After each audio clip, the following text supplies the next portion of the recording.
The morning of her wedding, Coralie Vanthorpe had worn white camellias in her hair. She remembered this with a clarity that still surprised her 3 years on, standing in the entrance hall of Vanthorpe House with a letter in her hand and the stillness of a woman who has learned to brace for things before they arrive.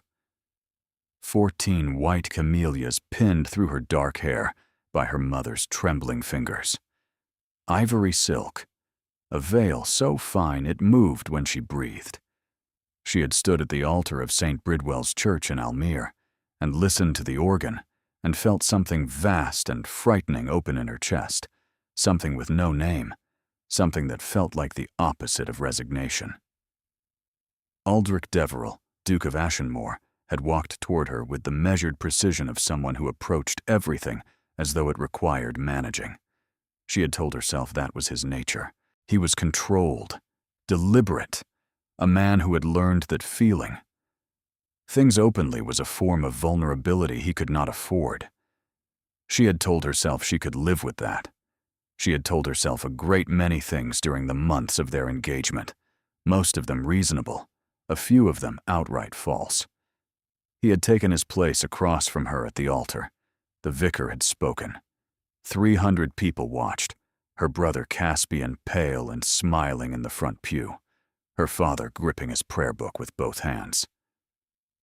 The moment had arrived, the moment a groom lifts his bride's veil, the moment when distance collapses into something chosen and public and real.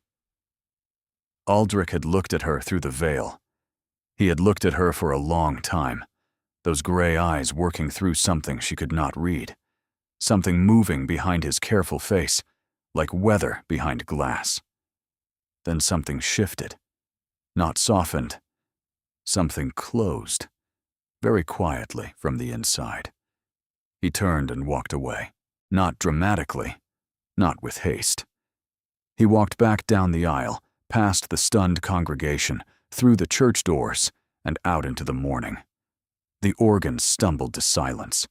300 people turned to look at her, and she had stood at the altar in her ivory silk and her white camellias with her veil still down, understanding that her life had divided into 2 halves, the half that led here, and everything that came after. She had not wept until she was home, and her door was locked behind her. And even then, it had taken a few minutes for the understanding to arrive fully. She had not seen Aldrich Deverell since. The letter she held was from his estate manager. Caspian had written to Aldrich during the worst week of the fever, when the doctor had been making the careful face that meant he was choosing his words. Aldrich had responded not with correspondence, but with himself. He was coming. The Duke of Ashenmore was traveling to Vanthorpe House to see his oldest friend, and he would arrive by late afternoon. Coralie read the letter twice, folded it precisely along its creases, placed it on the hall table. Then she turned and climbed the stairs. Caspian was propped against pillows, more alert than he had been, but still wearing the pallor, carrying the pallor of recent illness. The fever had broken 6 days ago. The doctor was guardedly optimistic. When Coralie appeared in the doorway with the letter and an expression she was working hard to control, her brother had the grace to look briefly apologetic. "You wrote to him," she said. "He is my closest friend. He is the man who left me standing at the altar in front of 300 people." Caspian was quiet. "I was ill, Coralie. I wanted him here." She looked at her brother, 28 years old, their father's blue eyes, their mother's obstinate jaw, and at this specific moment, a slightly guilty expression he was doing a poor job of concealing. She loved him more than was quite rational. She also wanted, at that moment, to take his soup away. "I know," she said. "I know you did. You can manage one visit." His voice was gentle. "You have survived worse than a house guest. That is not the reassurance you think it is." He smiled. She found it unhelpful. He had always been able to do this, to make her feel that her objections were entirely reasonable and beside the point at the same time. She had spent 25 years being thoroughly handled by a man who could not manage his own blankets without assistance. "Coralie," he began. "Not today," she said. "I will handle the visit because you are my brother, and there is very little I will not do for you. But don't tell me it will be fine. We don't know that yet." She went back downstairs and stood at the window looking out over the drive. 3 years was sufficient time to build adequate distance from almost anything. She was not the same woman who had stood at that altar. Aldrich Deverell was nothing more now than her brother's friend, and a house guest requiring careful handling. She was still telling herself this when the carriage appeared at the end of the drive. It was an exceptionally fine carriage. Black, lacquered, the Ashenmore crest on the panel, 4 matched horses moving with the ease of animals that had never been required to hurry. It stopped. A footman opened the door. Aldrich Deverell stepped down. 3 years. He was 34 now, and the years had not diminished him in any way she found useful. Tall and dark-haired with that quality of absolute composure that had always made her feel, by contrast, like something ungoverned, precisely as she had carried him in memory, which felt almost like an insult. She had hoped time might have reduced him somehow, made him ordinary, smaller. He looked up at the house. His gaze found the window where she stood. He went very still. He did not look away, and neither did she. And in the 3 seconds before he remembered to do so, something crossed his face she could not name, before he locked it away behind that familiar, careful distance. He turned toward the door. Coralie stepped back from the window. Her hands, she noticed, were not quite steady. She gave herself 30 seconds in the corridor outside the drawing room before she pushed the door open. This was not a tactic she was proud of, standing with her back against the wall while her brother's oldest friend sat 10 feet away. But she needed the time to arrange herself into something that communicated composed civility rather than the complicated tangle of old fury and older grief, and one other thing she was not prepared to examine. She smoothed her dress. She breathed in and let the breath go. She opened the door. Aldrich stood at the fireplace. He had removed his traveling coat and stood in his shirt sleeves, which told her either that the journey had been a long one or that ceremony between them had collapsed to a point where he no longer considered it worth maintaining. He turned when she entered, and they stood across the room from each other in the afternoon light, and neither of them spoke for a moment that lasted slightly longer than it should have. "Your Grace," she said. "Miss Vanthorpe," he said. His voice was just as she remembered it, lower than she expected each time, the kind of voice that settled into a room as though it belonged there. She had spent 3 years working to forget the specific details of Aldrich Deverell, and had apparently succeeded at almost none of them. "How is he?" Aldrich asked. "Improving," she said. "The fever broke nearly a week ago.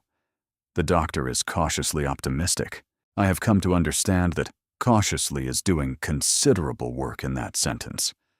Something shifted at the edge of his mouth, not quite a smile. The ghost of one. She moved to the chair by the window and sat, which gave her something to do with her hands, and placed a length of carpet between them. He remained standing. She had expected nothing else.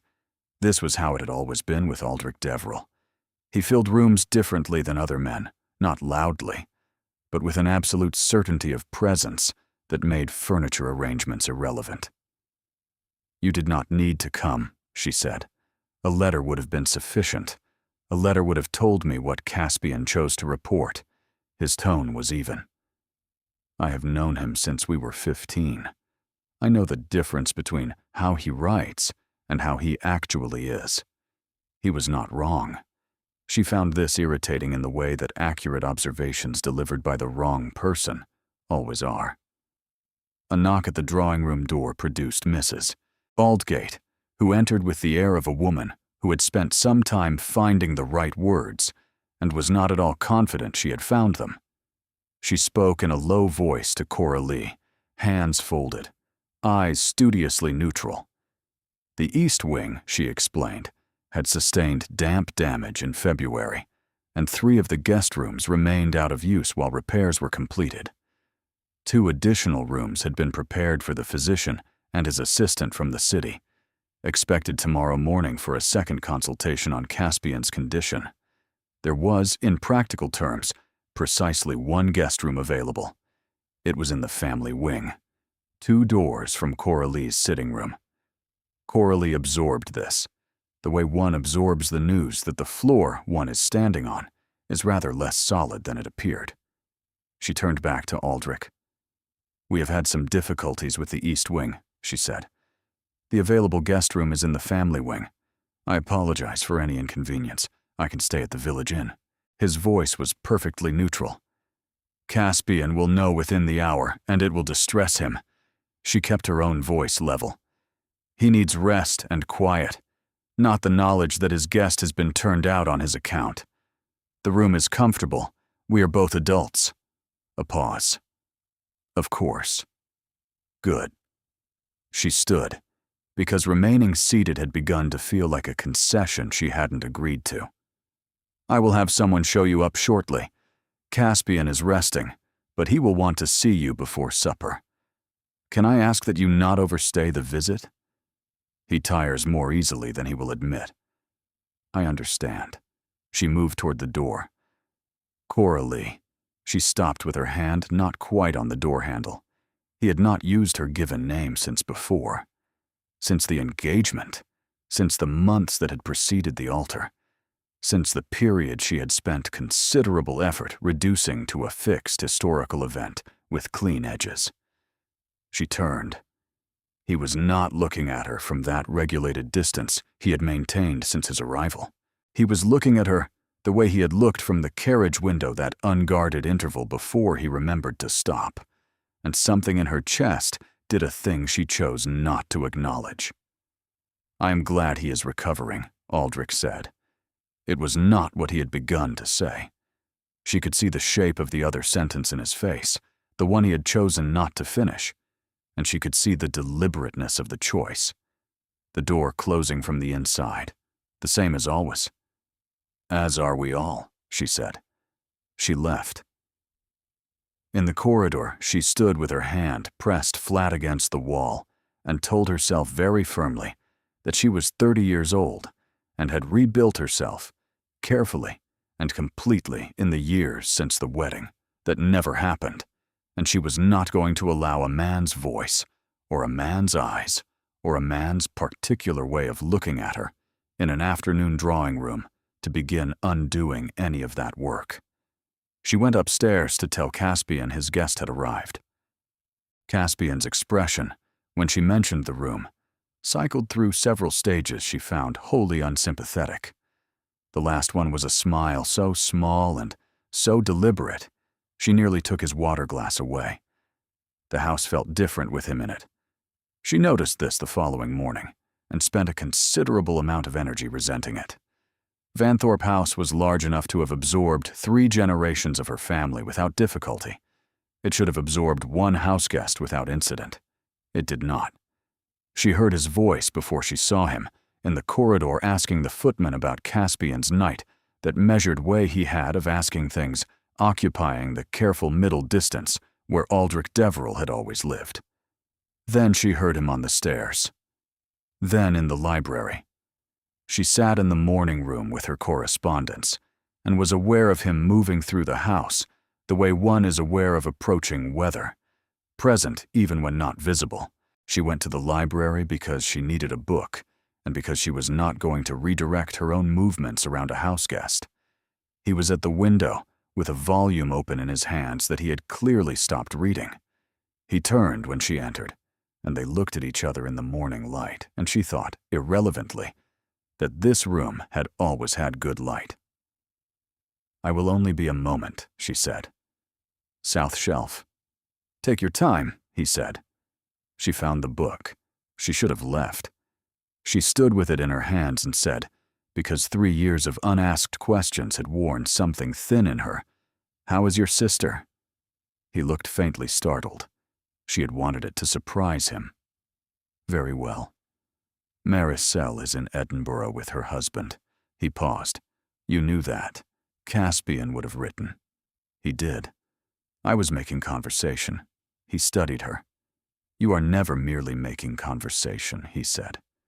She had no convenient answer for that. She turned to go. I owe you an explanation. She stopped. She did not turn immediately. She stood with her back to him and gave herself 3 full seconds before she turned around, because 3 seconds was the minimum required to arrange her face. You owe me rather more than an explanation, she said. Yes, he held her gaze. I know that. But I would begin there, if you are willing. Her heart was doing something she had no patience for. She ignored it. I have lived for 3 years without your explanation, she said. I am not altogether certain I require it now. You deserve to have it regardless. He said it plainly, as though it were a fact he had arrived at through careful consideration. Whatever else is true between us, you deserve at the very least to know why. She looked at him. He was not comfortable. She could see it in the set of his shoulders, in the fact that his book had migrated from his hands to the window ledge without his apparently noticing. Aldrich Deverell in genuine discomfort was a rare thing. He had always seemed constructed for composure, every element designed to withstand external pressure. Right now the structure was showing its seams. Very well, she said. Tell me why. He looked at her, and something moved through his face that she had not seen there in 3 years, something that looked like pain. The real kind. On the morning of the wedding, he said, with care, I received a letter. The room contracted slightly. A letter. Yes. Unsigned. It claimed to have been written by someone in your confidence. He held her gaze without flinching. It stated that you had confided that the engagement was a match born of necessity rather than affection, that your family's financial circumstances had made the match an obligation you had accepted rather than a choice you had made. The word it used was resigned. It said you were resigned to it.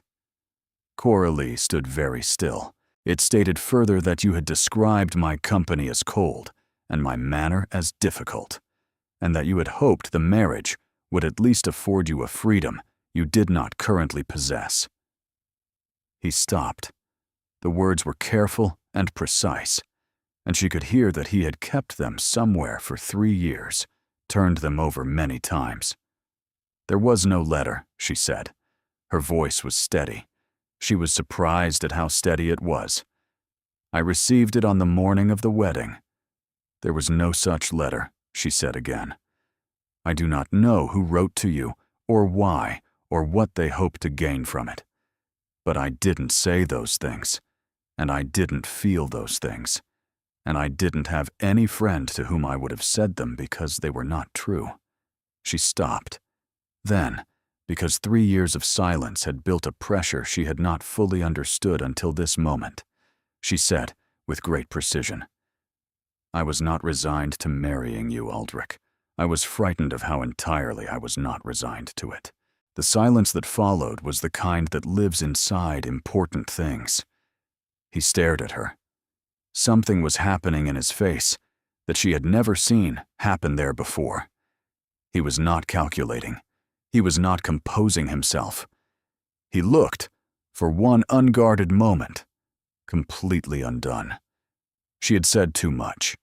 She saw it in his eyes, the machinery of his mind beginning to reckon with what she had just put into the room. And she wasn't ready for whatever came next, wasn't ready to stand here in this library and watch him arrive at whatever conclusion 3 years of believing a lie had made difficult. She turned for the door. Coralie. I need some air, she said. Her voice was still steady. It cost her more than it had the first time. She walked out of the library and down the hall and through the side door into the garden without looking back, and stood in the cold spring morning with her hands pressed against her sides and told herself that she had said nothing that required him to say anything in return. She had simply told the truth. 3 years late, imperfectly timed, and in a voice that had shaken on the last sentence, but she had told the truth. She looked up. He was standing at the library window. He was watching her, and this time, when their eyes met through the glass, he did not look away at all. She spent the morning avoiding the library. This was not a decision she made consciously. She found herself choosing other rooms, the morning room, the small sitting room off the kitchen, even the garden again despite the cold. Any space that was not the library, with its particular morning light, and the way a conversation had landed there and refused to settle. Aldrich had not come to find her after she left. She had not expected him to. He was a man who understood the function of space and silence, who had spent years using both as walls. What surprised her was that she had expected something, some small acknowledgement that what had passed between them in that room had weight. A note from Mrs. Aldgate, perhaps, or a word. Nothing had arrived. She was managing correspondence at the writing table in the smaller sitting room when Caspian's voice reached her from upstairs, calling her name with the tone of a recovered man making himself inconvenient. She found him propped against his pillows, with a color in his face she had not seen in 2 weeks, and an expression that meant he wanted something. "I need you to have supper in the dining room tonight," he said. "You are not well enough to come downstairs. I am not asking for myself." He adjusted his blankets with the dignity of someone being managed who understood it perfectly well. Dr. Pembry and his assistant arrived this afternoon for the second consultation. I would like them received properly. And Aldrich has been shut away with his correspondence all morning. He needs company. You want me to have supper with the physician, his assistant, and the Duke of Ashenmore. I want the house to function as a house, rather than a collection of people avoiding each other in separate rooms. His eyes were mild, too mild. She looked at her brother for a long moment. Then she said, very pleasantly, "I will arrange supper." Dr. Aldous Pembry arrived at 3:30, a careful man in his late 50s, with a methodical manner that inspired confidence, and a young assistant named Mr. Corvin, who was new enough to his profession that he still found everything slightly alarming. They examined Caspian for an hour. The report was guardedly positive. Rest, limited activity, continued moderate diet. They were shown the guest rooms. They appeared for supper at 7. Aldrich was already in the dining room when Coralie entered. He had dressed for the occasion with the unconscious precision of a man for whom dressing correctly was so habitual it required no thought. Dark coat, simply cut. He looked up when she came in, and something moved through his expression that she noted and set aside. "Miss Vanthorpe," he said. "Your Grace," she said. The formality was a kind of armor. They both understood this without discussing it. Dr. Pembry and Mr. Corvin appeared shortly after. Conversation moved in the careful patterns that people who do not know each other very well use to cover the first quarter hour. The weather. The roads. The state of Caspian's health. "You have known Lord Vanthorpe long, I take it," Dr. Pembry said to Aldrich, between the soup and the fish. "Since we were at school," Aldrich said. "More than 15 years. And Miss Vanthorpe?" The doctor turned to her with the polite interest of a man filling a silence. "You and the Duke have been acquainted for the same period, I suppose." "Rather longer than that," Aldrich said before she could speak. He looked at her across the table, and something in his expression was very careful and very deliberate. "Miss Vanthorpe and her brother have been part of the same world since before I can reasonably account for." It was not false. It was also not the whole truth. It was the answer that a man gives when the whole truth would require a great deal more time and considerably more wine than was presently available. She heard the shape of it and felt, briefly and traitorously, something like warmth. She reached for her water glass. A pleasant connection, Dr. Pembry said, clearly satisfied and asking nothing further. The supper continued. Aldrich handled the conversation with the practiced fluency of someone trained for precisely this kind of social management since childhood, drawing out Dr. Pembry on his work, finding the subject that made the young assistant visibly come alive, keeping the evening moving with the competence of someone who never made it look like effort. She watched him do it, and was aware, with a clarity she found irritating, that this was part of what she had loved. That particular capability. The way he made difficult things appear effortless. The way he could be present in a room without it costing him anything visible, while she sat across the table and found every exchange costing her something she could not quite calculate. She answered questions when they were directed to her. She said the correct things. She laughed at the correct moments. It was not difficult. She had spent 3 years growing very good at performing normalcy, and the performance required here was a simple one. 2 people with a shared connection to a mutual friend, conducting a pleasant supper. Nothing more complex than that. The trouble was that it did not feel simple. It felt like the most elaborate thing she had ever participated in. Every sentence freighted with everything that was not being said.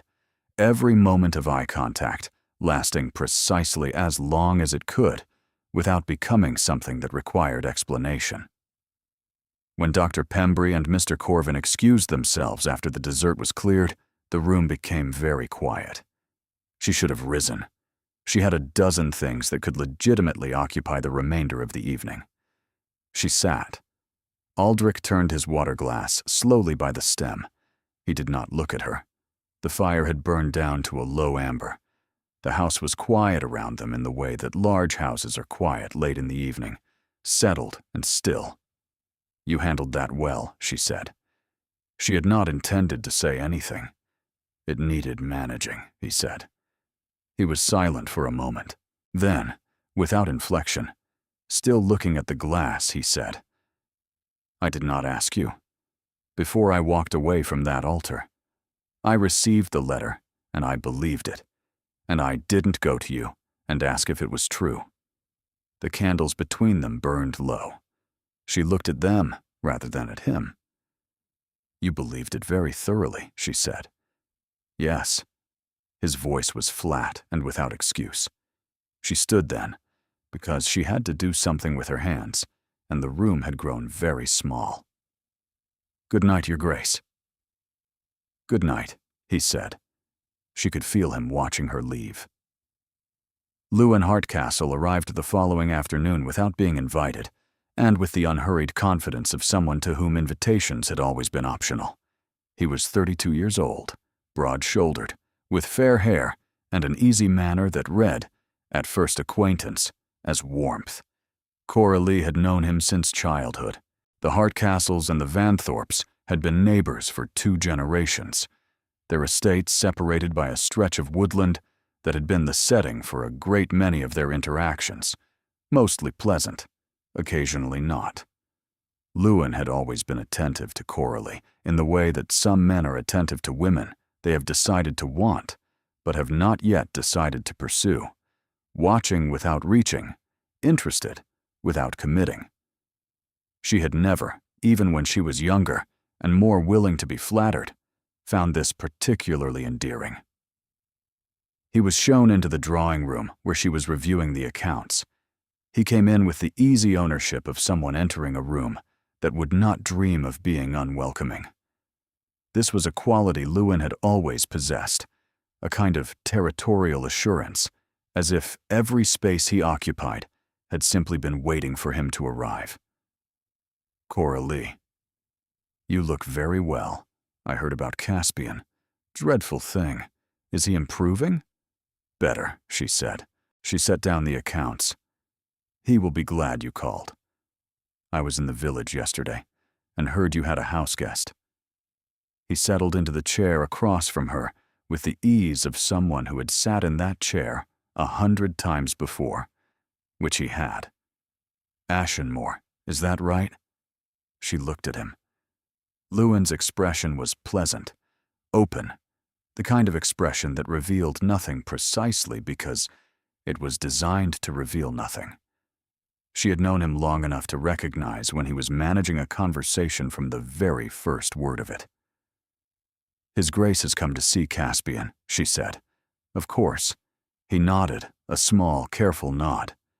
"Still, it is an interesting coincidence of timing, given everything." She said nothing. She had learned some years ago that the most effective response to Lewin Hardcastle's interesting observations was to give him nothing to build on. He seemed to accept this. He asked about the estate, about the tenants, about her mother who was visiting relatives in the south. The conversation moved pleasantly. He was good at pleasant conversation, had always been good at it, and she had sometimes thought that if he had been less careful, less strategically pleasant, he might have been someone she could have genuinely liked. The door opened and Aldrich came in. He stopped when he saw Lewin. Something happened in his face, very quickly, that she almost missed. Not quite recognition. Something adjacent to it. Sharper. "Hardcastle," Aldrich said. His voice was perfectly level. "Ashenmore." Lewin rose with the ease of someone who had clearly been expecting exactly this. "What a coincidence. I had not heard you were so closely acquainted with the Vanthorpes." "Lord Vanthorpe is my oldest friend." "Of course. He has spoken of you." Lewin's smile did not waver, though I confess I had not imagined we would find ourselves here at the same moment. He glanced at Coralie with the measured ease of a man reminding a room of his prior claim on it. Rather like old times, in a way. She could not tell if the remark was entirely innocent. She had spent enough time with Lewin to know that nothing he said was entirely innocent. Aldrich moved to the far side of the room and stood with his hands behind his back, looking out at the grounds. She had begun, in the past 2 days, to read the very small differences in how he held himself. This was not casual steadiness. This was steadiness being actively maintained.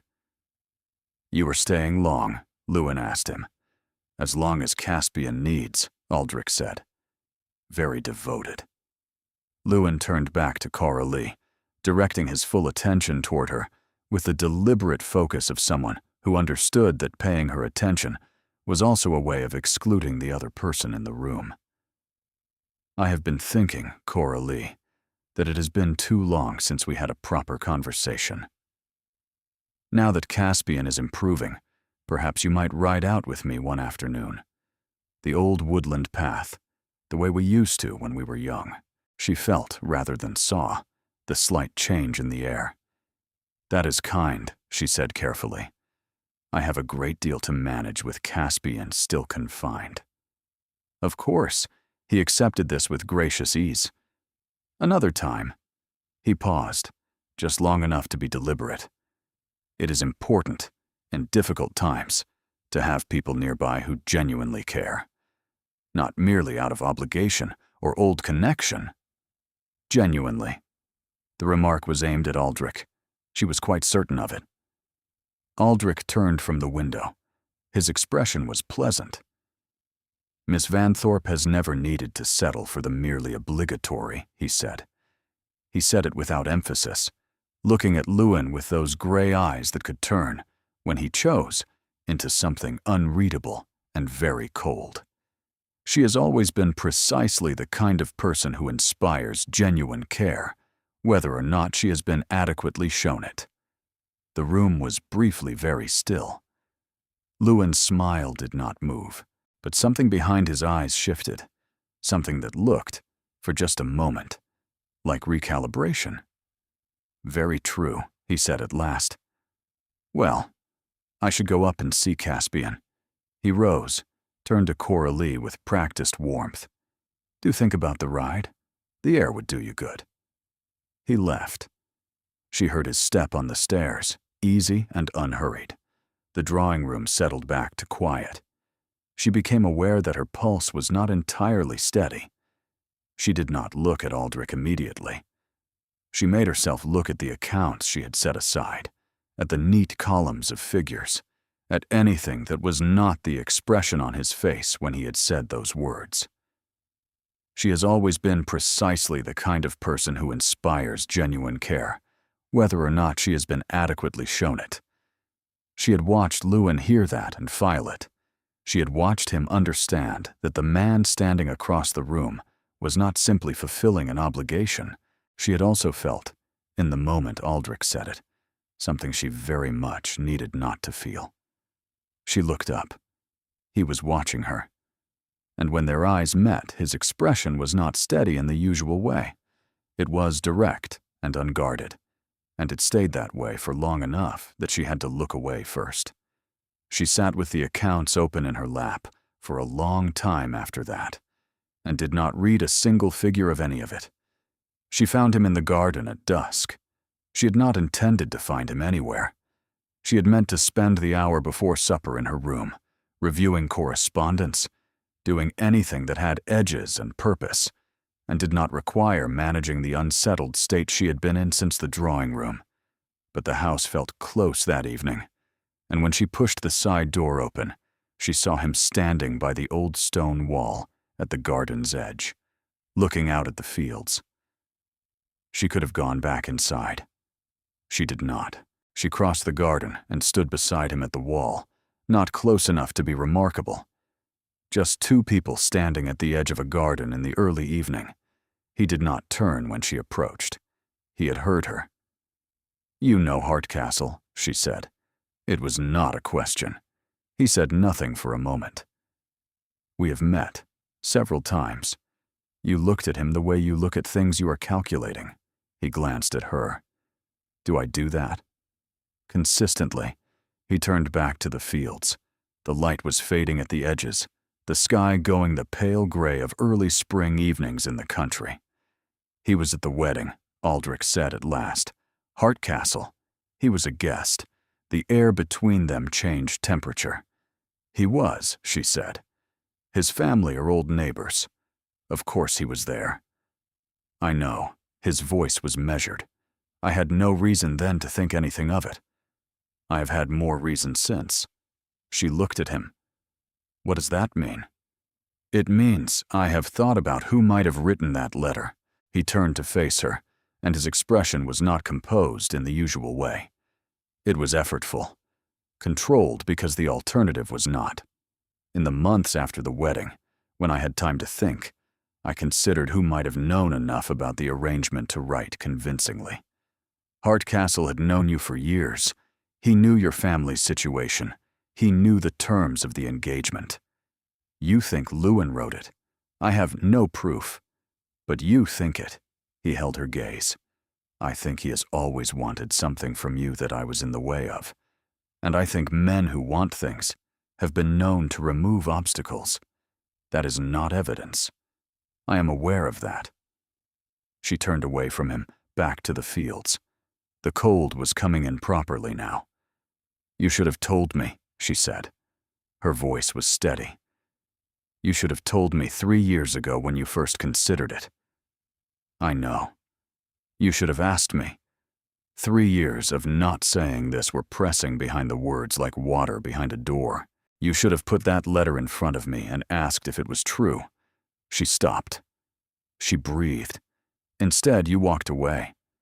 Yes, he said. He did not attempt to explain it or soften it. Yes. That is precisely what I did. She turned to face him. He was looking at her with something she had no preparation for. Not the careful gray distance. Something much more exposed than that. Something that looked like a man who had been carrying a weight for a very long time and was no longer certain of the grip. I was afraid, he said. Before the letter arrived. He said it without inflection, as though it were a fact being delivered. I stood in that sacristy waiting, and I had never wanted anything as much as I wanted that marriage not to be a performance, not to be what the letter said it was, when it arrived. He stopped. It was easier to believe than to go and find out it was true.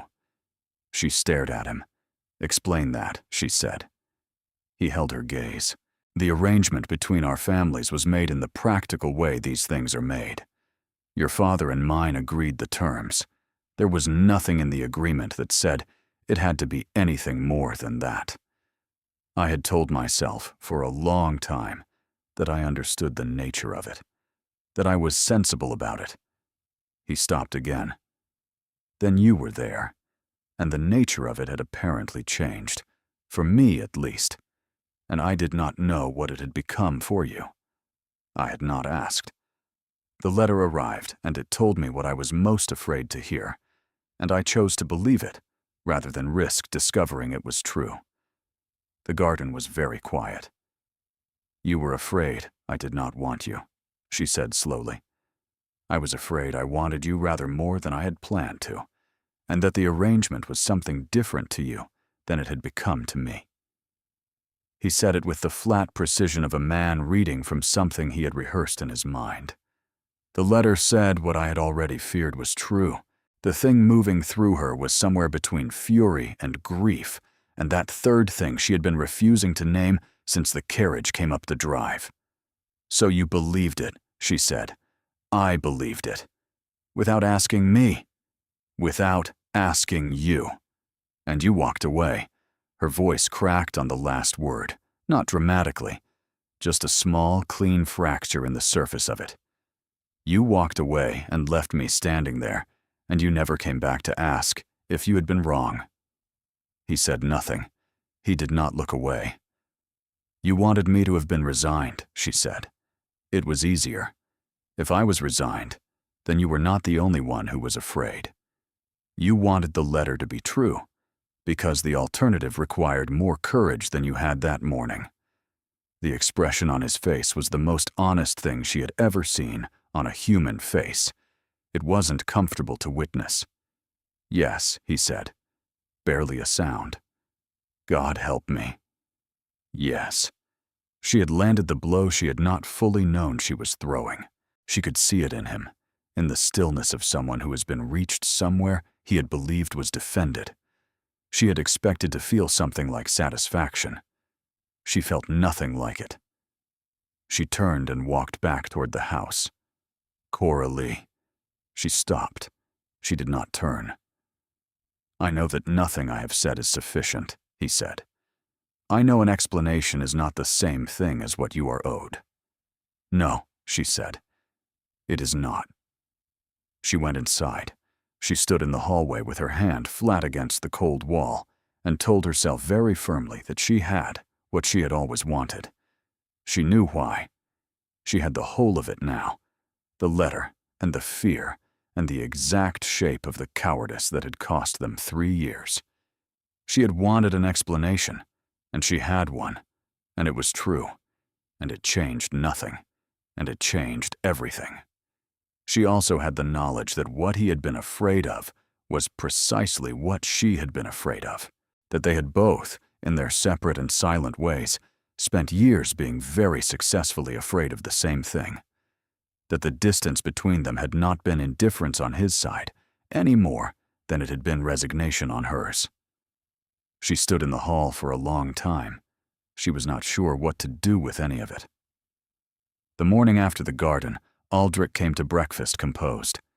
Not the careful composed of a man performing equilibrium, the real kind, rebuilt in the night, every plank back in its place. He poured tea.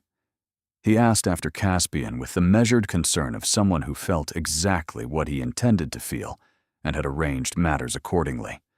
He wasn't cold. He was something more discouraging than cold. He was contained. Coralie sat across from him and said the correct things, and understood that he had made a decision sometime in the hours between the garden and this morning, and that the decision was a retreat. She had watched him do it before. She knew the shape of it by now. That same stillness, the careful pleasantness that was not warmth, the way he could be completely present in a room and absent from anything that required him to be honest about himself. She was not surprised. She was not even quite disappointed. She had watched Aldrich Deverell retreat from difficult things for as long as she had known him. What surprised her was that knowing the reason for it now, knowing the retreat was born of fear rather than indifference, made it simultaneously more bearable and considerably harder to witness. Fear, she understood. She had been afraid of the same thing, for the same length of time, and had arrived here anyway. After breakfast, he excused himself. He had correspondence, he said. He would look in on Caspian at midday. She spent the morning in the garden. She found the cold useful. It gave her hands something to do, and her mind a boundary to work within. At 11:30, Mrs. Aldgate found her with a note. It had been delivered by a rider from the village, addressed to Aldrich, but Caspian had opened it by mistake and sent it on with a look Mrs. Aldgate described as complicated. Coralie knew the look. Caspian's face had very few registers. That one meant he was calculating something. The note was brief. Aldrich's father, the Duke of Ashenmore the Elder, was traveling north. He expected to arrive at Vanthorpe House within 2 days. He had heard his son was occupying himself in the country and wished to discuss several pressing matters of family business. Coralie read it twice. She folded it along its original creases. She handed it back to Mrs. Aldgate and asked her to take it to the Duke. And she stood for a moment in the garden, with the cold settling properly into her hands, understanding exactly what had happened. She knew, without needing to ask, who had sent word to the elder Duke.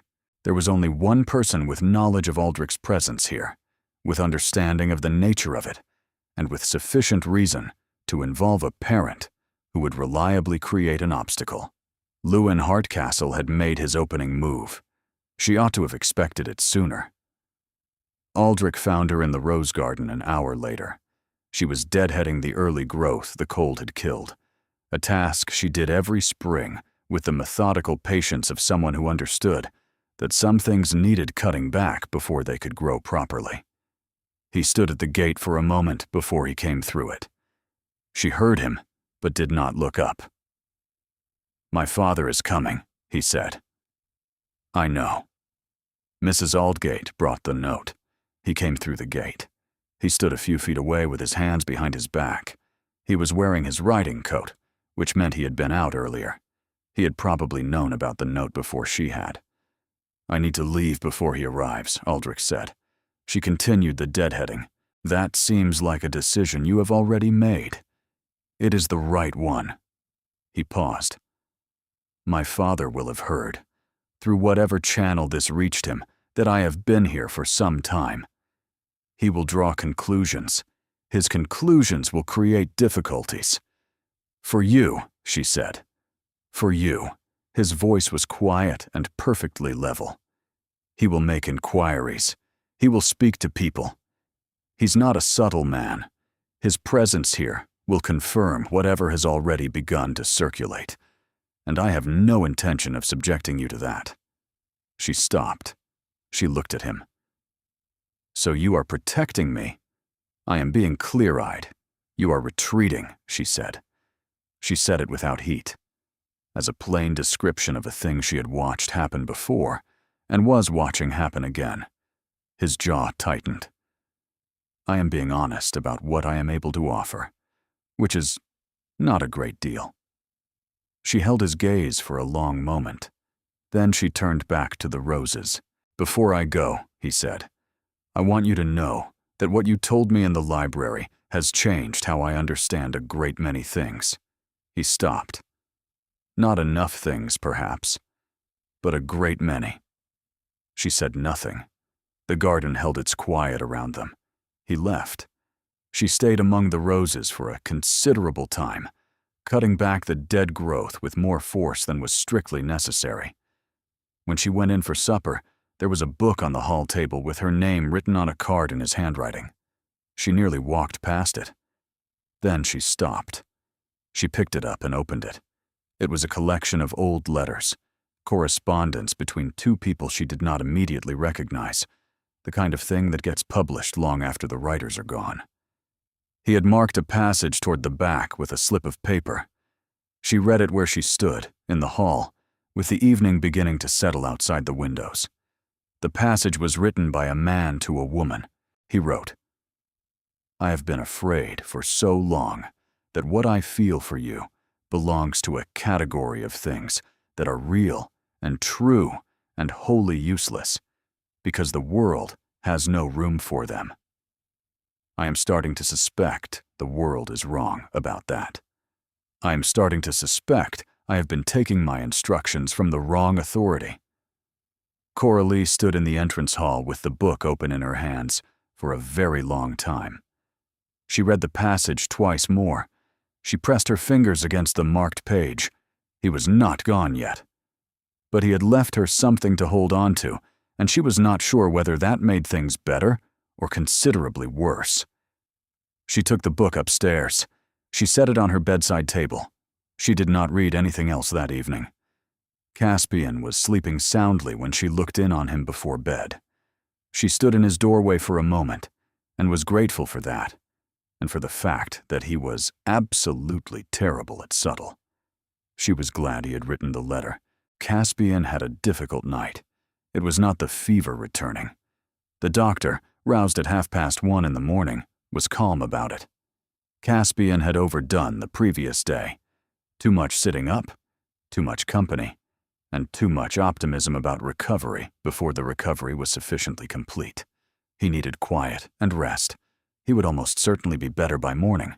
Almost certainly was carrying a significant amount of weight in that sentence, and both Coralie and Aldrich, who arrived in the corridor outside Caspian's room within 2 minutes of each other, heard it very clearly. They did not remark on the coincidence of their timing. There was nothing to remark. Caspian was ill, and they had both come, and the fact that they had come from rooms on the same side of the house and had arrived at almost the same moment was geography. Nothing more. The doctor went back to his room. The footman brought a candle and went downstairs. Coralie and Aldrich stood in the corridor in the small hours of the morning and did not, for a long moment, say anything at all. There was a kind of quiet that existed outside the doors of people you loved when they were not well, a quiet that required no filling. They both understood this. "He is going to be all right," Aldrich said at last. He said it with conviction rather than comfort, as though he were stating a fact he had decided was non-negotiable, and the universe could manage accordingly. "Yes," she said. She believed it. She also felt, now that the immediate alarm had subsided, the deep exhaustion of a night interrupted, and the raw vulnerability of the small hours, that time when it becomes harder to maintain the things one has decided to maintain in daylight. They did not go back to their rooms. She could not have said why, except that the corridor felt necessary in a way that her room did not.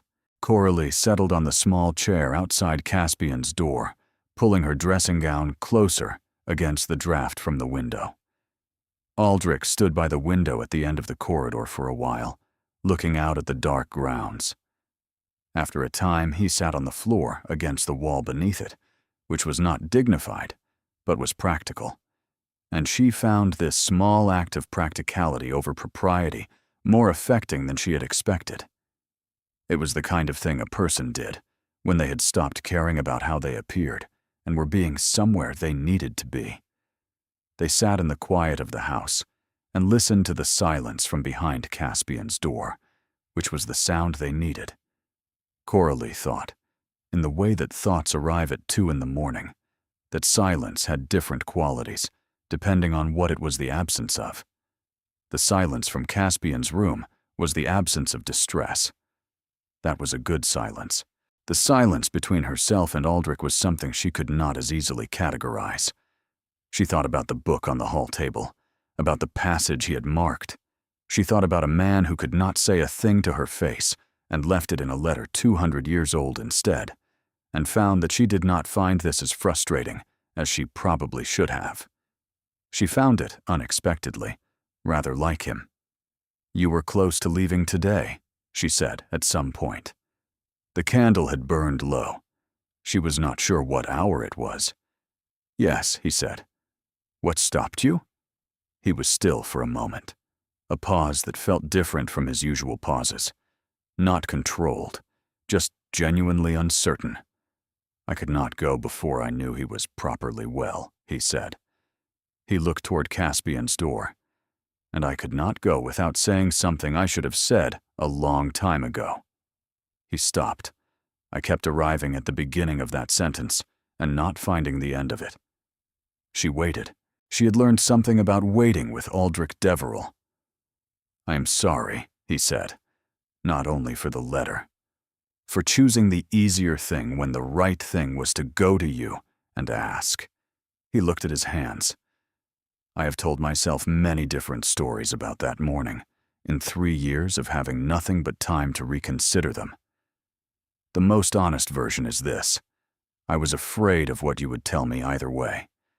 If you had said the letter was false, I would have had to acknowledge what that meant, what it had become for me, and ask whether you felt any part of the same thing.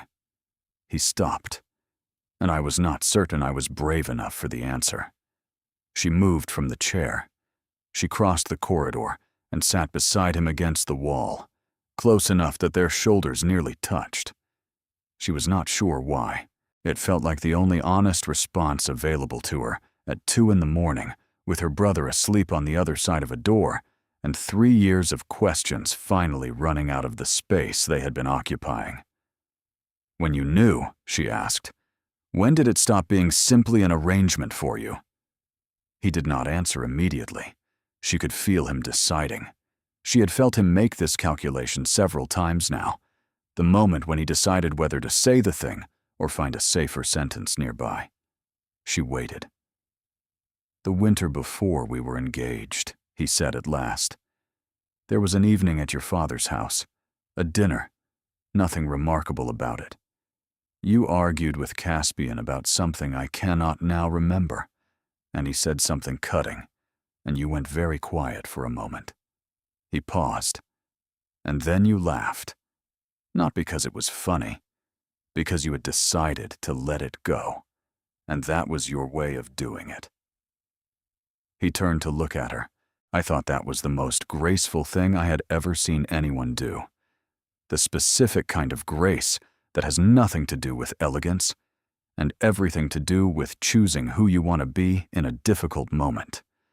And I thought, without meaning to think it, that I would like to know someone who could do that for the rest of my life. She sat very still. She had not known that. The specific moment. The ordinary winter dinner.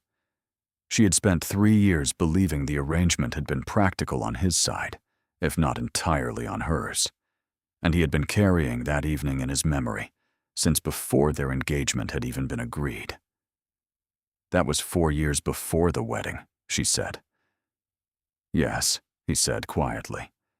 She felt something shift in the architecture of everything she had believed about the past 7 years of her life, not violently. The way a room shifts when you move a single piece of furniture. Same room, different proportions entirely. They sat together in the corridor in the quiet of the sleeping house, their shoulders close, and at some point, she turned her hand on the cold floor between them, fingers upward, and his hand came to rest over hers, warm and careful and not moving away. Neither of them spoke. There was nothing that needed saying that the quiet was not already saying. They stayed there until the gray light of morning crept along the corridor floor, and Caspian's door remained still and quiet, and the house held them the way that houses sometimes do, with the particular generosity of old walls that have absorbed enough of human life to understand when something important is happening and to make no demands on it. He was gone from the corridor before first light. She had fallen asleep briefly and uncomfortably against the wall, and when she woke, the corridor was gray, and the space beside her was empty. She could hear the house beginning its first sounds below, a footman on the back stairs, the distant movement of the kitchen. Caspian's door was still closed. She stood, stiff and cold, and went to her room. She did not see Aldrich until mid-morning. She found him in the entrance hall in his traveling clothes. His trunk was already at the door. She stopped on the bottom stair and looked at him, and understood, in the practiced way she had come to understand things about Aldrich Deverell, precisely what was happening, and why it was happening, and what he would say to justify it. She had watched him make this retreat twice now. She knew the architecture of it. "You are leaving," she said. "My father arrives tomorrow." He met her eyes, and his face was that face she had learned to read, rebuilt overnight, every plank back in its deliberate place. "It is not sensible for me to be here when he arrives." "Last night," she began. "Was its own thing," he said. He said it quietly and with great precision, the way he said things when he had decided on them thoroughly and completely. "Last night Caspian was unwell, and we were both frightened, and the hour was very late. That is what it was." She looked at him. The morning light in the entrance hall was the kind that showed everything clearly.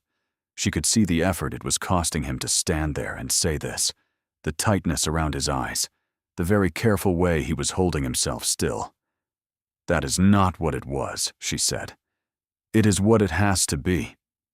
He picked up his gloves from the hall table, a small, deliberate gesture that was also a way of not looking at her.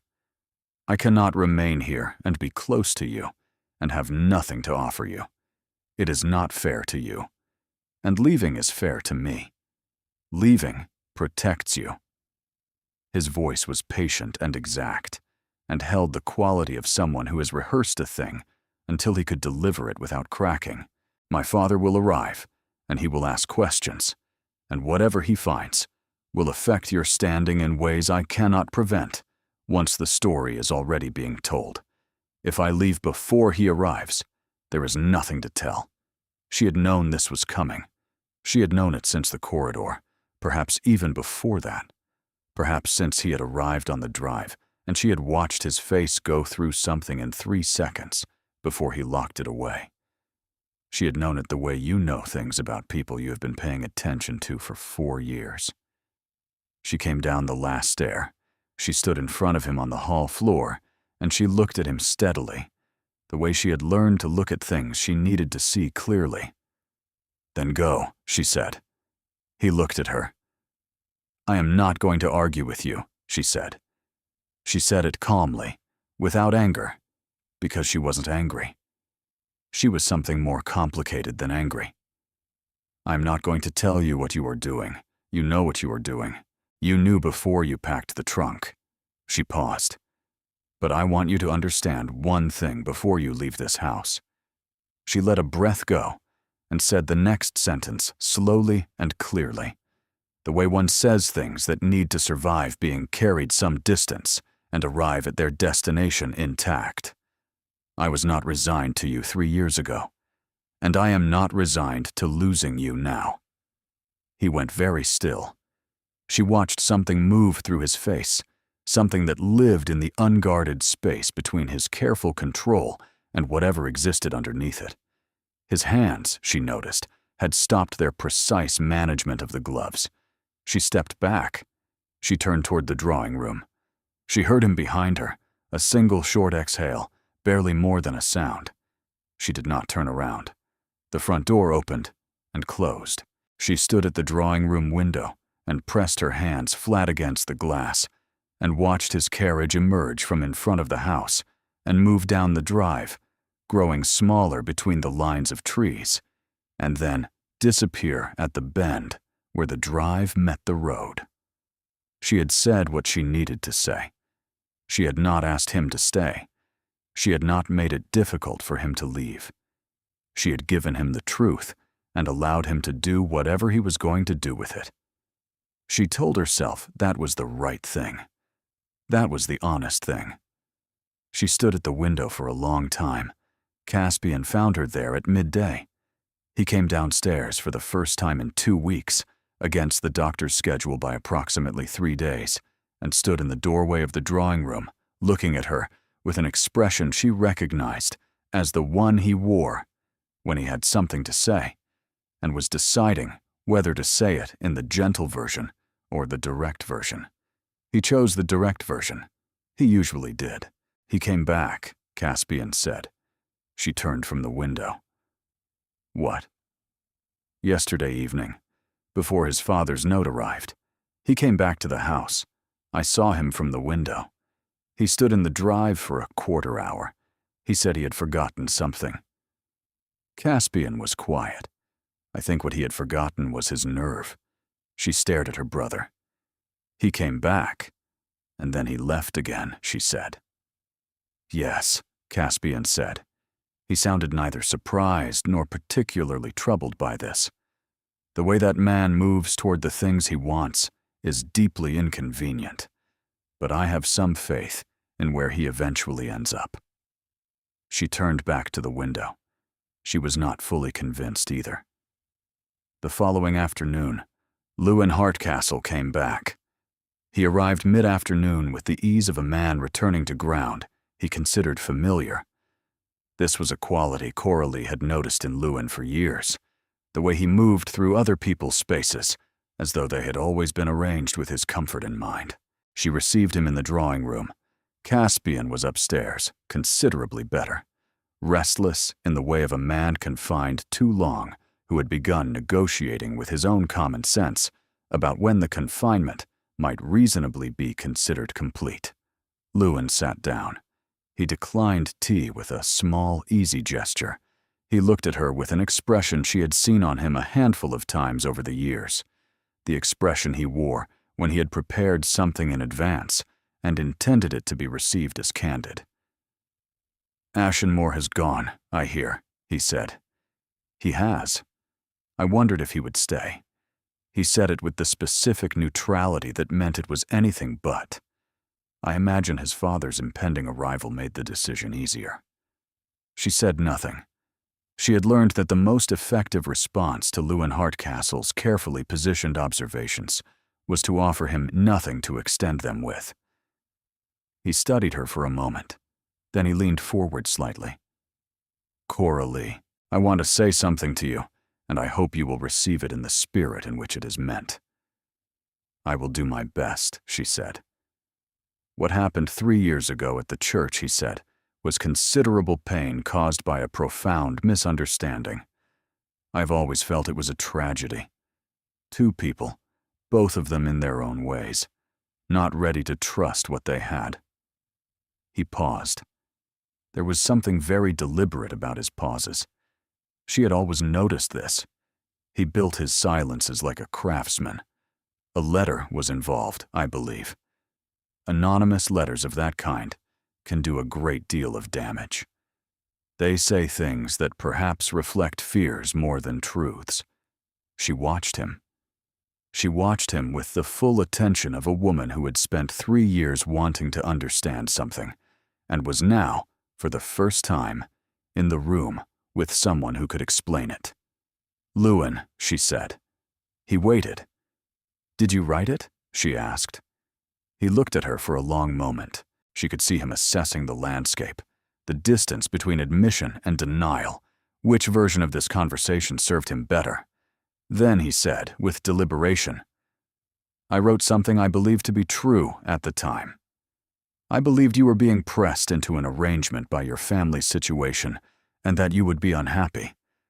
I thought it was a kindness, a way of freeing you from something you had not freely chosen." She absorbed this without moving. It was just as she had suspected. It was also, hearing it said aloud in this afternoon drawing room in her own voice, considerably worse than suspecting it. "I had chosen it," she said. Her voice was very steady. She was mildly surprised at how steady it was. "I had chosen it with everything I had, and you took that from me without asking whether I wished to be freed." He had the grace to look, briefly and genuinely, uncomfortable. "I did not know that," he said. "No," she said. "You made an assumption and acted on it, and you did not ask." She looked at him. "Why are you telling me this now?" He met her eyes.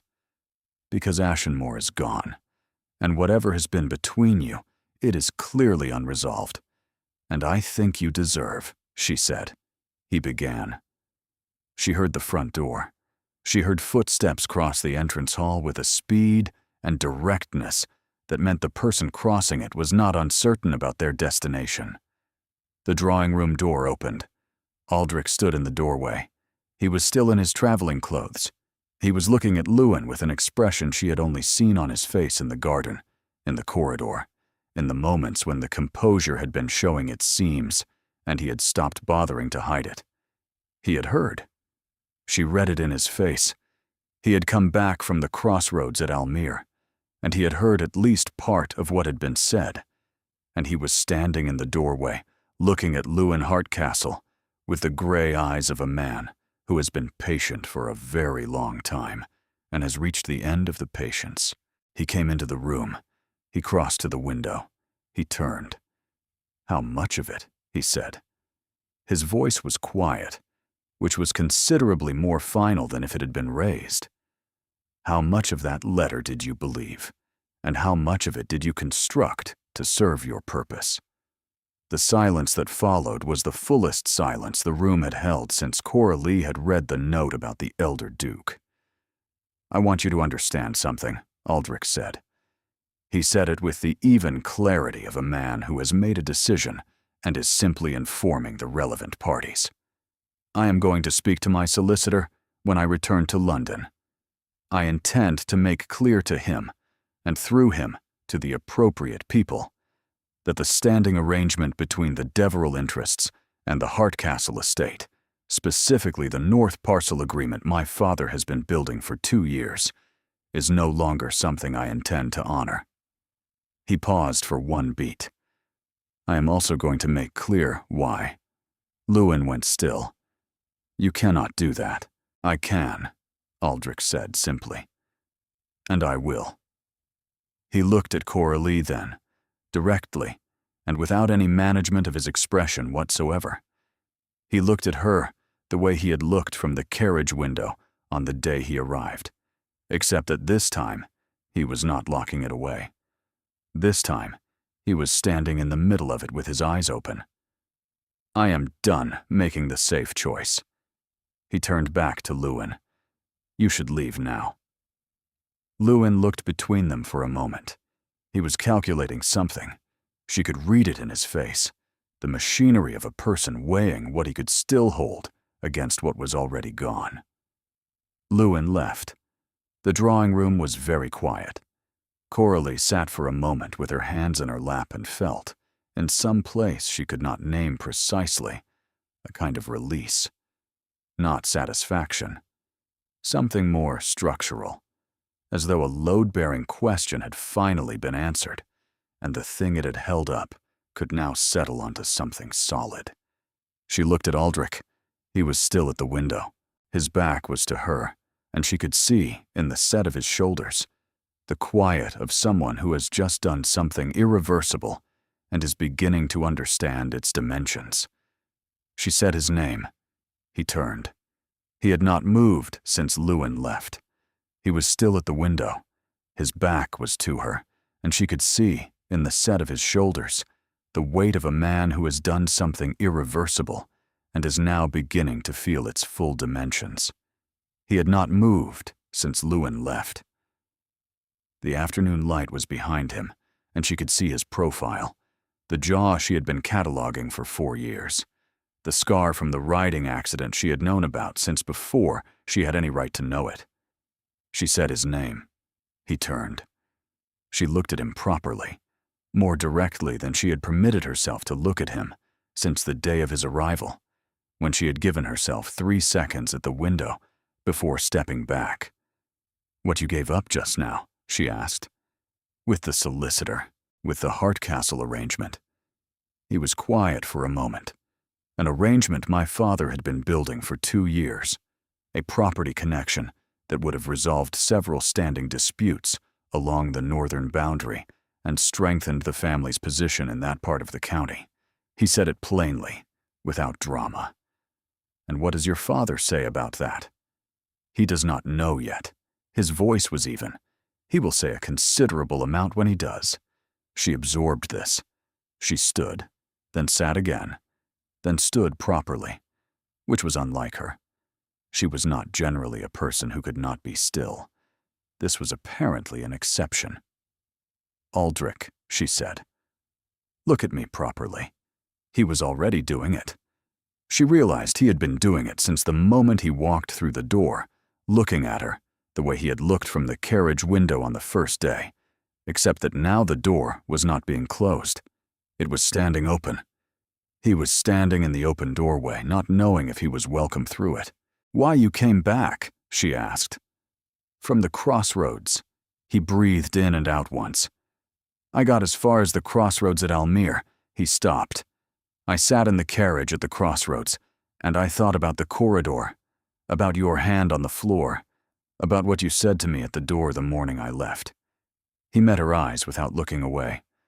"And I thought about the fact that I have spent 4 years being afraid of the wrong things." She waited.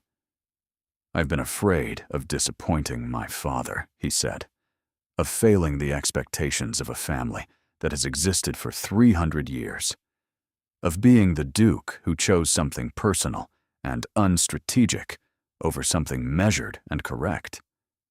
He held her gaze without flinching. "I have been far less afraid in all of that time of losing you." He paused. "And I have only just understood that I had the priorities completely backward." She felt something very large and very quiet move through her.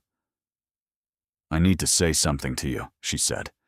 She came closer, not quite to arm's length, but closer. She held his gaze. "I am going to tell you something true, and then I am going to give you the option to leave.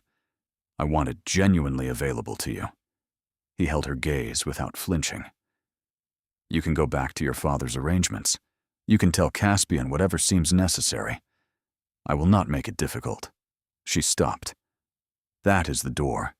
It is open, and I am showing it to you deliberately, because I have no interest in keeping you here by any means other than the only one that matters."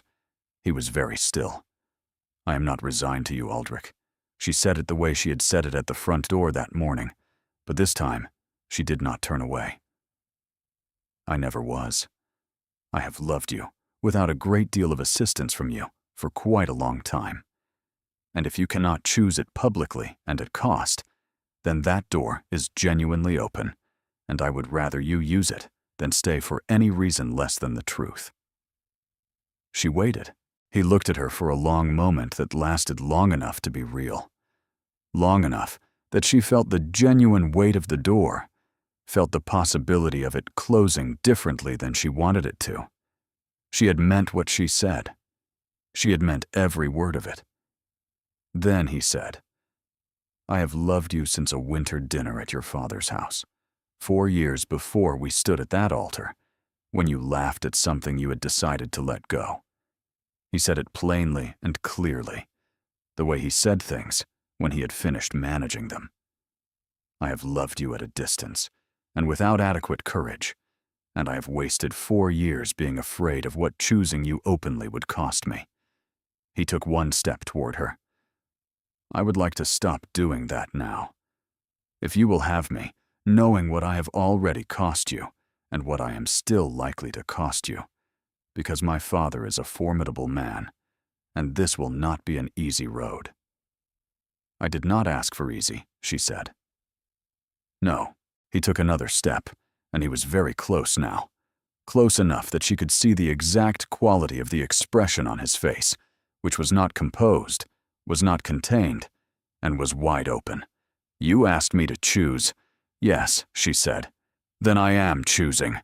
He said it without flourish, without decoration, with exactly the plainness that made it the most certain thing she had ever heard him say. "You. This. Whatever comes after it." She looked up at him. "It took you long enough," she said. He made a sound she had never heard him make before, a short, genuine laugh, unguarded and entirely without management. "I know," he said. "I'm sorry for that. Deeply sorry." She put her hand against his jaw, where she had been looking for 4 years, where the scar traced its small, familiar line, and she felt him go very still beneath her hand. He covered her hand with his. "Yes," he said softly. "It took entirely too long." They stood together in the drawing room of Vanthorpe House in the late afternoon light, and she was aware of the quality of this moment, not its drama, but its ordinariness. A room she had sat in 1,000 times, a man she had known for 7 years, a feeling she had been carrying since a winter dinner, She had not even known he remembered. "What happens now?" she asked. He looked at her with those gray eyes that were not. She was learning. Cold at all. They were very honest. "Now we go and tell your brother," he said, "so that he can stop pretending he had nothing to do with any of this." She laughed. It surprised her slightly. It surprised him too. She could see it in his face, the small jolt of pleasure at the sound of it. "You knew," she said. "I suspected. He sent that letter with precision. He wanted me to come, and he knew once we were both here, I would eventually arrive at the right conclusion. He trusted me to do the rest." She thought about Caspian in his sickbed, engineering this from a stack of pillows. She thought about his guilty expression when she appeared with the letter. She thought about his smile when she mentioned the room. "He is going to be insufferable about this," she said. "Completely insufferable," Aldrich agreed. "We should go up and give him the opportunity immediately." She looked at him. There was something in his face she had never seen there in all the years she had been paying attention. Something relaxed and unhurried. A man who had arrived somewhere he intended to stay. She took his hand. He looked down at their joined hands, then up at her, and that was the expression. That was the one she had been waiting for, without knowing she was waiting for it. "Come on, then," she said. "Let us go and be insufferably happy in front of my brother." Aldrich's father arrived the following morning. The elder Duke of Ashenmore was a tall man, gray-haired, with his son's eyes and none of his son's quality of stillness. He was a man who had arranged things for 50 years and saw no particular reason to stop, and what he found at Vanthorpe House was his son at the breakfast table, with a quality of ease that the elder Duke had not seen on him since before Aldrich was old enough to understand what being a Duke's heir actually required of a person. The conversation between father and son lasted 2 hours. Coralie was not present for it. She sat with Caspian, who had finally been permitted downstairs, and they played cards with only moderate attention to the game, and she told him most of what had happened. Caspian listened with the look of someone who has been engineering a particular outcome from a sick bed for 2 weeks and has the decency not to say so. She let him have the pretense. She was, in truth, deeply glad he had written that letter. When Aldrich emerged from the study, his face was different in a way she had learned to distinguish from the other kinds. Not the rebuilt overnight kind, not the managed from the outside kind. The kind that had something solid and settled underneath it, the way a house looks after the foundations have been properly laid.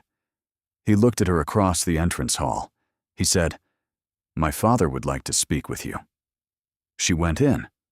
The elder Duke was a direct man, which she found she respected.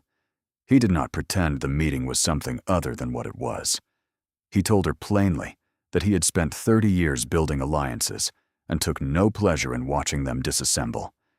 He told her that her family, while entirely respectable, was not what he had envisioned for his son.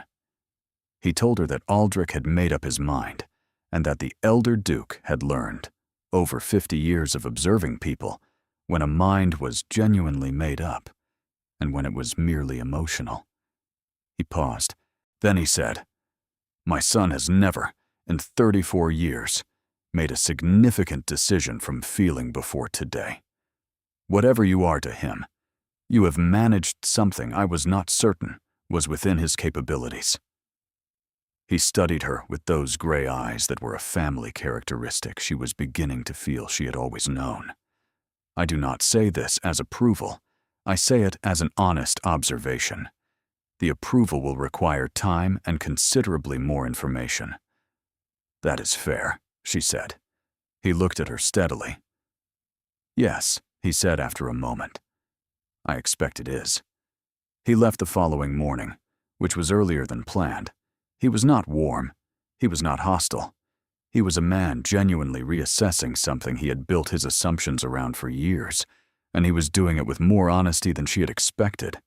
She found that she could work with that. Caspian, when she told him about the conversation, said the old Duke would come around inside a year, and that she should be consistently herself at every dinner between now and then, and let the work take care of itself. She thought he was probably right. The months that followed were not simple. They were not supposed to be. There were conversations between families, letters between solicitors, a formal courtship that Aldrich conducted with the thorough precision he brought to everything he decided to do properly. He called on her.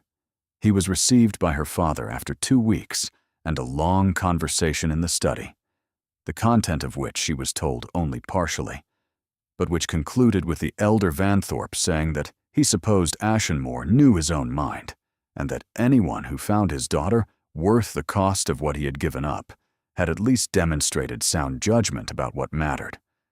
Her mother received Aldrich with far less deliberation and a great deal more warmth. Caspian stood at Aldrich's shoulder through all of it. This was the only thing about the entire situation that had been predictable from the outset. Lewin Hardcastle left the county that spring. He went north to relatives according to the village. The North Parcel arrangement dissolved quietly. He did not return before the season ended and showed no sign of returning the following year. The gossip was exactly as troublesome as Aldrich had predicted and faded almost just as quickly as he had said it would. Society takes its cues from the people it watches most closely, and when it became apparent that Aldrich Deverell was quite serious, that the courtship was not sentiment, but commitment, the story shifted from scandal to romance, and romances exhaust themselves as gossip faster than scandals do.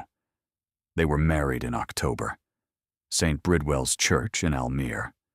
Small ceremony, immediate family, the closest friends. The elder Duke of Ashenmore attended, which Aldrich had not been entirely certain of until the morning.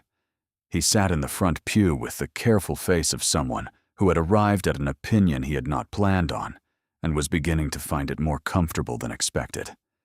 She wore white camellias in her hair, 14 of them, the same number as before because she had counted them carefully, and she was not a woman who did important things imprecisely.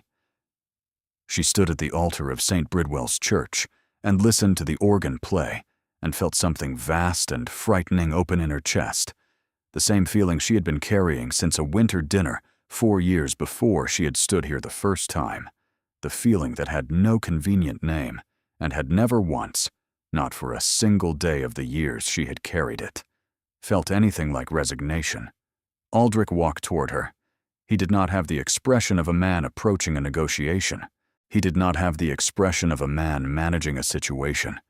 He had the expression of someone who has been trying to reach the destination he had been seeking for a very long time, and has finally arrived, and knows it, and intends to stay. When the moment came, he did not hesitate. He reached out and lifted her veil, and his hands were absolutely steady. He looked at her. He looked at her for a long time, and she could see everything in his face, because he was not hiding any of it. Nothing locked away behind that careful gray distance. Nothing managed from the inside. His eyes were bright and completely certain, and looking at her the way she had wanted to be looked at, since before she had known that was what she wanted.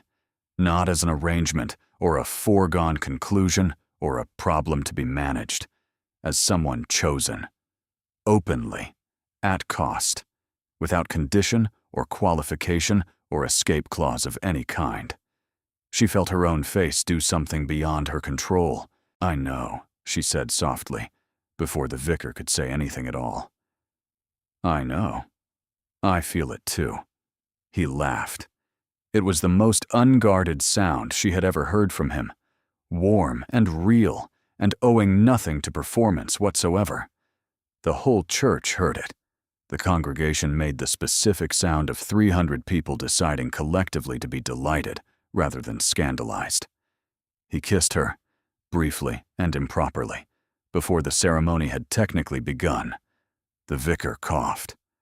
Aldrich pulled back, not very far, his hand still holding her face, with the careful gentleness of a man holding something he does not intend to let go of. "I've been afraid of so many things," he said softly, just for the two of them, just underneath the organ music and the shifting of 300 people in their pews. "I know," she said. "I am not afraid of this. I know that, too." He looked at her once more, with that open certainty, that expression she was going to have the rest of her life to learn properly. And she thought that this was the whole of it. Not the ceremony. Not the veil lifted at last. Not even this moment specifically. But this. Two people who had been afraid of the same thing for the same years, standing finally at the same altar looking at each other without looking away. She squeezed his hands. The vicar cleared his throat with the considerable patience of a man who had been doing this work for 30 years and had seen most things. They turned to face him together. The organ resumed. The congregation settled. Sunlight came through the high windows and lay across the stone floor in long, pale rectangles. The same light that had been in this church the first time, except that everything it fell upon was different now. And they let the rest of it begin.